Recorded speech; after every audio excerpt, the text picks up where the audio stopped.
গত 7 জানুয়ারি ডানকুনিতে সুকান্ত মজুমদারের নেতৃত্বে বিজেপির বাইক র্যালি আটকায় পুলিশ।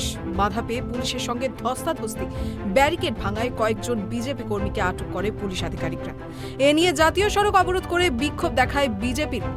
এমনকি প্রিজন ভ্যান থেকে আটকে বিজেপি কর্মীদের ছাড়িয়ে নেওয়া হয়। পুলিশের কাজে বাধা দেওয়া হয় তাদের পক্ষ থেকে। এই ঘটনাকে কেন্দ্র করেই 6 জন বিজেপি কর্মীকে গ্রেফতার করে ডানকুনি থানার পুলিশ। আজ তাদের শ্রীরামপুর আদালতে পেশ করা হয়। এর প্রতিবাদে শ্রীরামপুর বটতলায় বিক্ষোভ অবস্থান শুরু করে বিজেপি সমর্থকরা। যোগ দেন পুরুলিয়ার বিজেপি সাংসদ জ্যোতির্ময় সিং মাহাতো, প্রণয় রায় সহ রাজ্য ও জেলা বিজেপি নেতৃত্ব। জ্যোতির্ময় সিং মাহাতো বলেন, যখন তৃণমূল কিছু করে তখন পুলিশকে সক্রিয় দেখা যায় না, আর বিজেপি মিটিং মিছিল করলেই পুলিশ ধরপাকড় শুরু করে। সবই ওপরের নির্দেশে হয়। আমরা জানি অনেক সময় পুলিশেরও কিছু করার থাকে না। দেখুন, পশ্চিম বাংলাতে যে সরকার চলছে মাননীয় পুলিশ মন্ত্রীর নেতৃত্বে পুরোপুরি একদম রাবণ রাজ চলছে। এখানে শাহজাহান শেখকে ধরার জন্য পুলিশ একটি ভয় না। আপনার অনুব্রত মণ্ডলের এত কোটি টাকা দুর্নীতি চড়াম করতো, তখন কোনো পুলিশকে অ্যাক্টিভ দেখা যায়নি। নর্থ বেঙ্গলে ধর্ষণের উপর ধর্ষণ, আদিবাসী মেয়েদের থেকে শুরু করে হরিজন যে এসটি সমাজের থেকে শুরু করে ওবিসি সমাজের থেকে শুরু করে কন্টিনিউ 8 বছরের থেকে 80 বছরের মায়েরা কেউ সুরক্ষিত নেই পশ্চিমবাংলা। তখন দেখা যায় না। ভারতীয় জনতা পার্টির যদি কোনো শোভাযাত্রা বের হয়, ভারতীয় জনতা পার্টির যদি কোনো মিছিল বের হয়, তখন অতি সক্রিয় দেখা যায়। অত্যন্ত নিন্দনীয় এবং দুর্ভাগ্যজনক পশ্চিমবাংলাতে যে সরকার চলছে। আর এই সরকারের বিরুদ্ধে আজকে আমরা এই ধর্নাতে বসেছি। পশ্চিমবাংলাতে পুলিশ বলে কিছু নেই। পশ্চিমবাংলাতে দিদির যা মনের ইচ্ছা, নবান্নতে তো এখন আসা যাওয়া করেন না, বাড়ির থেকে উনি চালান রাজ্য। তার মাথাতে যা ঢোকে আর সেটাই উনি করেন। গণতন্ত্র বলে কিচ্ছু নেই, সংবিধান বলে কিচ্ছু নেই। পশ্চিমবাংলাতে তাদের মনে যেটা ইচ্ছে হয় সেটাই করে। এখানে একজন আধপাগল একজন ব্যক্তিকে বসিয়েছেন। কখন সে মহামহিম উপরাষ্ট্রপতির উপরে উল্টোপাল্টো কথা বলেন, কখনো সে নিজেই মায়ের আরাধনা করতে করতে এত কান্নাকাটি করতে শুরু করেন কি বালতির উপর বালতি মনে হয় জল ভর্তি হয়ে যাবে চোখের জলে। এগুলো আমাদেরকে শ্রীরামপুরের মানুষকে দেখতে হয়। সেরকম ব্যক্তির দ্বারা নিয়ন্ত্রিত আছে এখানে প্রশাসন। আর বিরোধীরা যাই যা প্রোগ্রাম করুক না করে, বিশেষরূপে ভারতীয় জনতা পার্টি পুরো পুলিশ প্রশাসনকে লেলিয়ে দেওয়া হয়। কী করবেন এরপর? আমরা ধর্নাতে আছি। আমরা গণতান্ত্রিক পদ্ধতিতে আমরা ধর্নায় বসেছি, প্রোটেস্ট করব, চলবে ধর্না। এদিন জ্যোতির্ময় সিং মাহাতো আরও বললেন, তৃণমূল নেতাদের খাটের তলা থেকে কোটি কোটি টাকা বেরোচ্ছে। কেন্দ্রীয় এজেন্সি তদন্ত করবে না তো কি করবে? আর এই তদন্ত তো হচ্ছে আদালতের নির্দেশে। এখানে তো কেন্দ্র সরকারের কিছু নেই। বিরোধী দলনেতার বিরুদ্ধে যদি অভিযোগ কিছু থাকে সেটা তদন্ত করে দেখুক না। আইন আইনের পথে চলবে। ভারতীয় জনতা পার্টি বলে দিয়েছে আইনের ঊর্ধ্বে কেউ নেই। আর মিথ্যে ছবি দেখিয়ে যদি অভিযোগ তোলা হয় তা দুর্ভাগ্যজনক। ভাইপোর এত টাকা এলো কোথা থেকে, তার জবাব তো দিতে হবে আগে।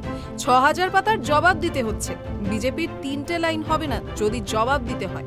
এটা একটা লাইনেই বিজেপির শেষ হয়ে যাবে।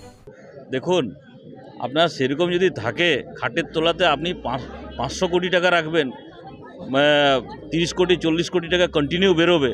আর সেটা যখন খোঁজ করতে যাবে তখন যদি বলবেন আপনার প্রতিহিংসা রাজনীতি, দুর্ভাগ্যজনক। এরকম আপনার কার বাড়িতে গেলে পাওয়া যায়নি। এই যে আপনার তদন্ত চলছে এখন আপনার খাদ্য দুর্নীতির, আনুমানিক আমি শুনতে পেলাম 10,000 কোটি টাকা ছাড়িয়ে যাবে সেই দুর্নীতি।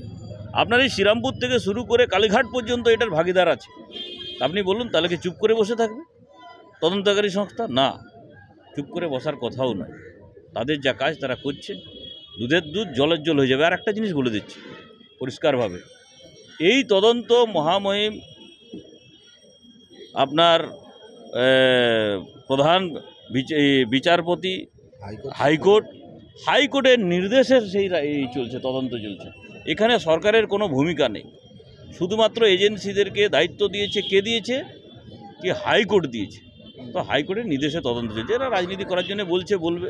ভারতীয় জনতা পার্টিকে আটকাতে পারার মতো এদের কাছে শক্তিও নেই, ক্ষমতাও নেই। তাই এসব কথা বলছে এরা তৃণমূল কংগ্রেস। বিরোধী দলনেতার বিরুদ্ধেও তো অভিযোগ করছে ওরা যে ওনারও তো বিভিন্ন রকম দুর্নীতি বা ছবি দেখা গেছিল, সেগুলোকে আপনি ভাই তদন্ত করুন, তদন্ত করার জন্য আপনার কাছে তদন্তকারী সংস্থা আছে। মিথ্যে মিথ্যে আপনি যদি মনে করুন করে আপনি ছবি পেশ করে দেন তাহলে চলবে? আপনি তদন্ত করুন, তদন্তে যদি দোষী সাব্যস্ত হয় যে কাউকে, তো আইনের পথে চলবে। আইনের ঊর্ধ্বে কেউ নেই। ভারতীয় জনতা পার্টিতে পরিষ্কার বলে দেওয়া হয়েছে আইনের ঊর্ধ্বে কেউ নেই।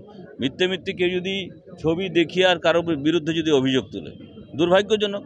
আগে তো ভাইপোর এত টাকা এলো থেকে সেটার তো আগে তদন্ত হোক ভালো করে। 6000 পাতায় জবাব দিতে হচ্ছে, কি দুর্ভাগ্যজনক। আমাদের 3টা লাইন হবে না যদি আমাদেরকে কোনো জবাব দিতে হয়, তো একদম মানে পুরো খালি লিখতে হবে। একটা লাইনেই শেষ হবে, 3টা লাইনও যাবে না। বিজেপি সাংসদ আরও বলেন, সুজয় কৃষ্ণ ভদ্র কোনো ব্যাপার নয়, তার পেছনে আরও 2-1 যারা রয়েছে কালীঘাটে থাকে, তাদের ভয়েস রেকর্ড কবে হবে সেটাই দেখতে হবে। দেখুন, সুজয় ভদ্রের কোনো বিষয় নয়। সুজয় ভদ্রের পিছনে যারা আছে, যে 2-3 জন ব্যক্তি মহাপুরুষ আছে কালীঘাটে বসে আছে, তাদের ভয়েস রেকর্ড কবে সেটা হবে সেটার অপেক্ষায় থাকুন। আর খুব তাড়াতাড়ি সুজয় ভদ্রের সঙ্গে সঙ্গে তাদেরকেও দিল্লি যে বাস দিয়ে অনুব্রত মণ্ডল যে বাস দিয়ে বালুবাবু গেছেন সেই বাসেই চড়তে হবে ওদের খুব তাড়াতাড়ি। এদিকে যদি কারো বাড়িতে কেন্দ্রীয় তদন্তকারী সংস্থা যায় আর তাদের উপরে লাঠিসাটা নিয়ে হামলা করে, এটা ভারতবর্ষে পশ্চিমবঙ্গ ছাড়া আর কোথাও হয় না বললেন বিজেপি সাংসদ। কারো বাড়িতে যদি কেন্দ্রীয় তদন্তকারী সংস্থা যায় আর সেই সংস্থার উপরে কি করছে, লাঠি ডান্ডা দিয়ে হামলা করছে, কি দুর্ভাগ্যজনক। এটা ভারতবর্ষে পশ্চিমবাংলা ছাড়ার কোথাও হয় না। এটা জবাব দেবে মানুষ, আগামী লোকসভা নির্বাচনের জবাব পেয়ে যাবে। উল্লেখ্য, যে 6 জন বিজেপি কর্মীকে গ্রেফতার করেছে পুলিশ, তাদের মধ্যে একজন প্রাক্তন সেনাকর্মী মেজর ঋত্বিক পাল রয়েছেন। বাকিরা হলেন অর্ণব ঘোষ, রত্নেশ সিং, রাজেশ রাজক, সুরজ পিত্তি, সোমনাথ সাঁতরা। কড়া পুলিশি পাহারায় আজ তাদের শ্রীরামপুর আদালতে পেশ করা হয়। এবার দেখতে হবে বিজেপি কর্মীদের এভাবে গ্রেফতারের বিষয়টি রাজনৈতিক মহলে আর কি ধরনের তরজা সৃষ্টি করে। হুগলি থেকে সোমনাথ ঘোষের রিপোর্ট, ট্রাইব টিভি।